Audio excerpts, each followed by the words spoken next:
Oh, t'es pas tous bien-aimés frères et sœurs. Je parlais tout à l'heure de l'uranium enrichi qui a disparu. Qui c'est pour l'utiliser? Ah oui, c'est parti. Peut-être que c'est parti au ciel. Dieu a repris ce qui lui appartient. Parce que vous savez, la terre, là, ça appartient à Dieu. Tout appartient à Dieu, y compris l'uranium. Tout. Même nous appartenons à Dieu. Il a repris. Je pense, hein, c'est ce que je dis. Bref. Abbas Araghchi, le ministre, le célèbre, le grand ministre des Affaires étrangères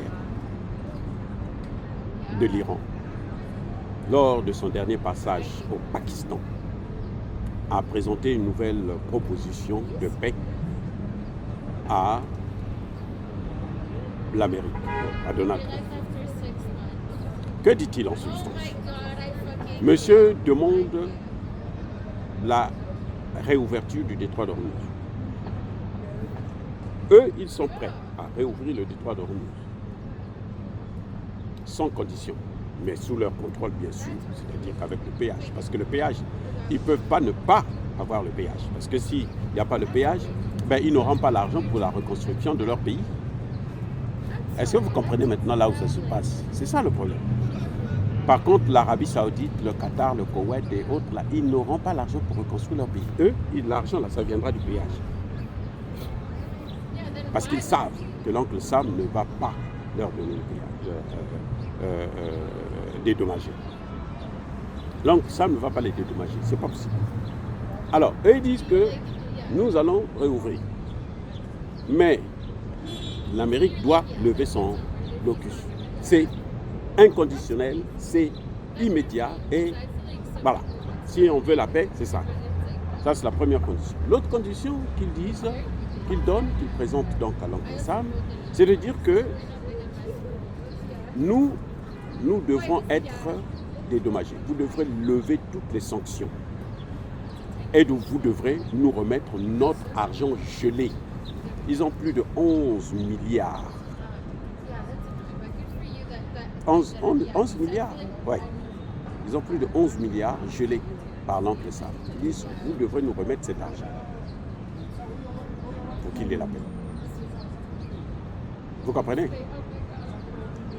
Et en troisième, la troisième condition, c'est qu'ils disent que nous, on lève, on va ouvrir le détroit d'Ormuz selon les conditions que nous vous imposons, mais nous n'allons pas parler de l'uranium maintenant.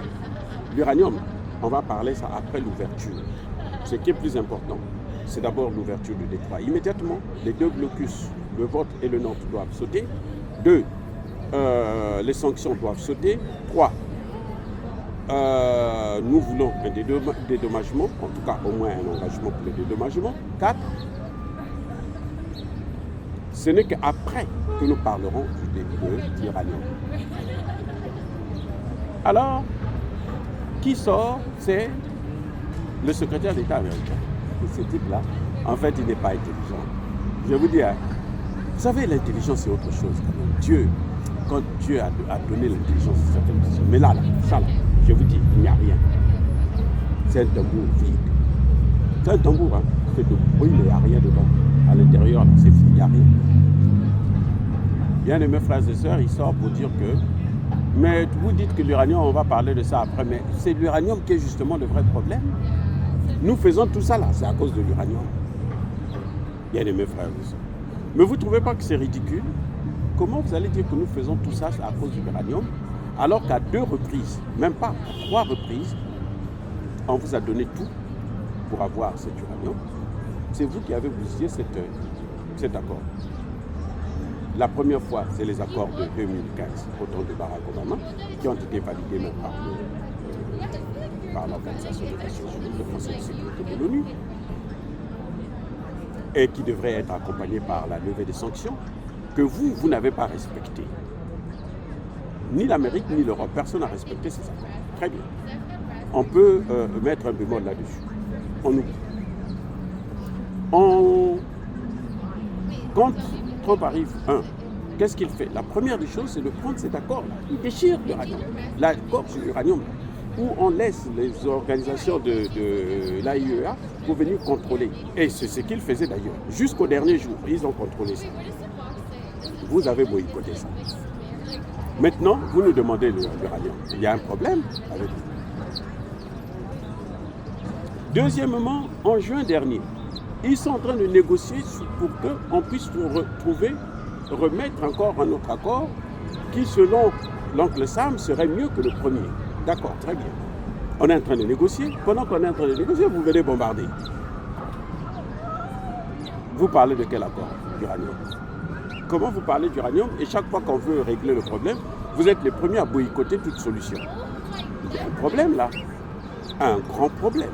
Un très grand problème. 3. Là, nous parlons de bombardement en juin dernier. Maintenant, là, le 28, là. 26, avant ça, on s'est rencontrés à Oman. On a discuté. On s'est rencontrés encore en Suisse ou en Suède. Et on devrait se rencontrer encore 3-4 jours plus tard pour finaliser les accords. Pour rédiger maintenant et puis probablement signer l'accord. Et là, on vous a encore donné la possibilité de prendre cet uranium-là. On vous a dit, on va vous donner ça. Comme ça, vous allez prendre le cœur, là, mettre ça dans l'eau froide. Le 27, le ministre des Affaires étrangères d'Oman est à Washington pour rencontrer, il rencontre même le vice-président américain pour lui dire, bon, monsieur le vice-président, voilà, tout est OK, les Iraniens vont vous donner l'uranium. Les Iraniens acceptent de réduire cet uranium-là. De 60, ramène ça à, je ne sais pas, 3%. S'il faut même l'uranium zéro, eux, ils n'ont pas un problème pour ça. Les Iraniens sont prêts à vous donner, à réduire leur programme de missiles. S'il en faut, vous allez venir contrôler ce programme de missiles. Vous décidez encore de nous attaquer le lendemain. Mais attendez, vous voulez vous parler de quel uranium? Et maintenant, vous nous dites encore, le vrai problème, c'est l'uranium. Et chaque fois qu'on vous donne ça dans les mains, vous nous tapez dessus. Donc, vous avez un problème autre. C'est ça que Marco Rubio ne comprend pas. C'est pour ça que je dis qu'il n'est pas intelligent du tout. Parce que si c'est, à moins que c'est une tactique parce qu'ils veulent autre chose, mais si ce n'est que ça, c'est pas possible. Et l'Iran n'acceptera plus de leur donner ça. Les amis, le voyage du ministre des Affaires étrangères iranien en Russie, ça a été au cœur des discussions, cet uranium. Donc Marco Rubio peut faire ce qu'il veut, peut dire ce qu'il veut, mais en tout cas, le problème c'est que les autres ne sont pas à leur merci, ne sont pas là pour les écouter, pour les flatter, pour les dorloter. Donc le problème d'uranium, ce n'est pas le vrai problème des États-Unis, contrairement à ce que dit Marco Rubio. Lui raconte toujours n'importe quoi. Ils ont un autre problème, c'est qu'ils veulent que l'Iran puisse capituler, l'Iran puisse leur donner le contrôle de leur énergie afin d'avoir la possibilité de faire le chantage à la Chine. Surtout que, mais Trump va aller en Chine le 14 mai prochain, dans 2 semaines.